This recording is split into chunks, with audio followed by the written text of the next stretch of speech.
You know this scene from The Wizard of Oz.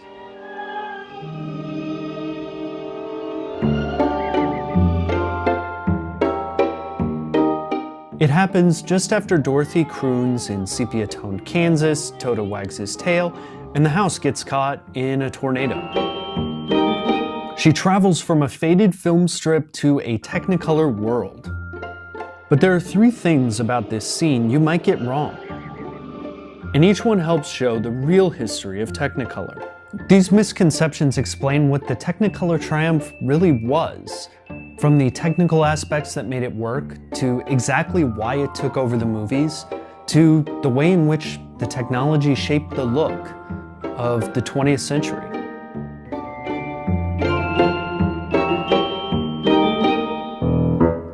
Lie number one, Wizard of Oz is not the first Technicolor movie. Not even close. You might know that, but a lot of people don't. Come on, Maryland Science Center, you're better than this. Historian Barbara Flukiger has an exhaustive timeline of color in film, from hand-painted film to the first movie filmed in Kinemacolor, A Visit to the Seaside. But Technicolor stood out, and even it has a history that long predates The Wizard of Oz. Herbert Kalmus, Daniel Frost Comstock, and W. Burton Westcott founded the company in 1914, with the tech referring to MIT, where Kalmus and Comstock met. It started by merging red and green into a new image that roughly looked like this. You can see the look in this range of movies from the late 1920s and early 30s. It could do passably well with skin tones, but there's no blue in these dresses for a reason. Blue came into the mix in 1932 when Technicolor added the key third strip. They showed off the process in Walt Disney's Flowers and Trees, a gorgeous animated feature that was a botanist's nightmare. You know, there are evil trees in The Wizard of Oz too. What do you think you're doing? Anyway, in order to get Technicolor to work, it was an insanely difficult process. Technicolor distributed guides like these, and we can make a reasonable simulation digitally with a scene like this. So here's a scene of some Lego people who are apparently worshipping Lawrence of Arabia. Not sure what's going on here, but it's our starting image. A Technicolor camera would typically take that picture and shoot it through a prism that split the light into red, blue, and green negatives for the picture. These negatives were then flipped into positive matrices, which eventually got soaked with dyes of the complementary colors. So the red matrix turned cyan, the green one magenta, and the blue one yellow. Then the dye was transferred. This was called a dye transfer process to create a final gorgeous Technicolor image. So if you're anything like me, that explanation might make you feel like the Scarecrow. Oh, I'm a failure because I haven't got a brain. So let's try it again, but only look at the red channel. So keep your eye on the Viewmaster, the red in the Rubik's Cube, or maybe the Lego guy's hat. It is all kind of dark now because that's just the red color in the negative. Now flipped in the matrix, that red is really bright, which means that when it's dyed, it won't get a lot of cyan. And that makes sense. Cyan is the complementary color.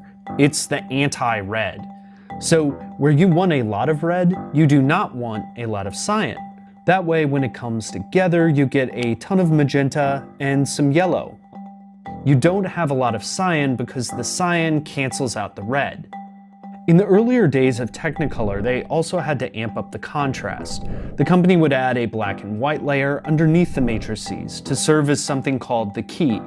You can see the results early in films like 1934's La Cucaracha, The Trail of the Lonesome Pine, and Robin Hood, all of which came out well before The Wizard of Oz. It's easy enough to roughly copy the technology that Technicolored The Wizard of Oz. RGB split, color bath, mesh, repeat. But the film strip processes are just part of the story. Line number two. This scene, it's not going from a black and white world to a color one. The set was actually painted sepia tone, so the same Technicolor process could be used for the bright Oz reveal. Today it's much easier. I can draw a box with my hand, and with a click, black and white and color play together. They even had techniques to do stuff like this in the Oz days. But the fact that they built a sepia house shows how Technicolor's technical limitations shaped all color movies.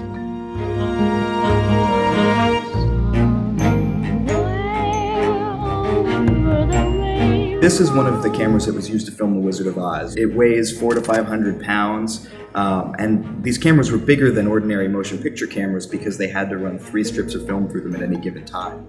So remember, this scene, that had to be done with this beast of a camera.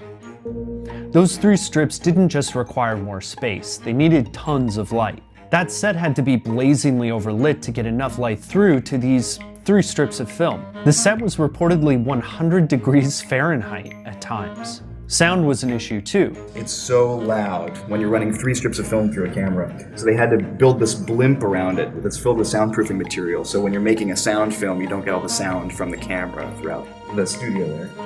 Technicolor's advantages outweighed its limitations. Its main advantage was the way in which it could capture the tone of a scene. 2 movies made in the same year could have a different look, not just because of the choices made in front of the camera. Technicolor consultants and directors tweaked the palette of the film by adjusting the cyan, magenta, and yellow dyes. The complicated dye transfer process gave Seen It in the Rain some of its magenta-hued skin and deep saturated colors. The film and technology weren't the only things that gave Technicolor movies their distinctive look. It also shaped the world that they chose to film. Lie number 3. This isn't the real Dorothy. It's Judy Garland's body double. She wore specially designed clothes and makeup to match the sepia world, so Judy Garland could swoop in the same shot and a blue dress to join Technicolor Oz. These movies and Oz were shaped around Technicolor's abilities from head to toe. The second page that you see here is the part of the script that shows the ruby slippers being unveiled. But what it shows is that there's still silver shoes at this point. But the producers of the film really wanted to show off that Technicolor that they were paying for, so they wanted them to be sparkly ruby slippers that would look good against the yellow brick road. So they changed it in the middle of production to ruby slippers. Today, the shoes are kept under low light to preserve them, but during the shoot, they were blasted with light to accommodate the camera and make those sequins sparkle. These weren't just on-set decisions. Technicolor was always pulling strings behind the curtains.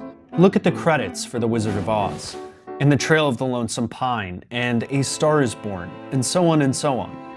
You'll see one name over and over. Natalie Kalmus. Once married to Technicolor co-founder Herb Kalmus, she ruled with an iron fist over Technicolor productions for many of the early years. Kalmus had over 300 film credits where she gave Technicolor advice, and sometimes told directors what to do. This is the IMDb page for a woman born in 1882.